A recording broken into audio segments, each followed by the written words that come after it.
Hello, traders. Today is Tuesday, May 5th, and this is my analysis for the pound US dollar, and we are on the daily time frame to start with.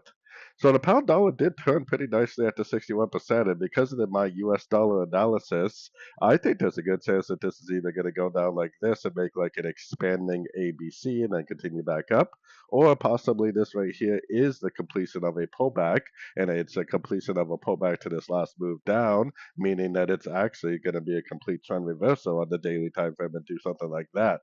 Obviously, the break of structure on the daily is what's really going to confirm that it's going down in a big way, which we don't have yet. There's always a chance that it makes a higher low and continues up, but it definitely looks like we have some sort of a significant turn. So going down to the 1 hour time frame, if this right here really is the top of a pattern on the daily, then potentially anything we see to the upside is likely just a pullback within a downtrend. So we want to throw a Fibonacci retracement on the last impulsive move down. We want to look for three waves up. We want to look for nice Fibonacci bounces, nice engulfing moves to the downside at Fibonacci levels, and hopefully that will give us more sorting opportunities. As long as it doesn't break this structure right here, I am definitely looking for sorts in a downtrend on these sort of time frames, using Fibonacci retracement to help me find areas of resistance and hopefully recognizing nice little three-way pullbacks for more sorts. So anyways, don't forget to like and subscribe, and as always, thank you for watching and happy trading.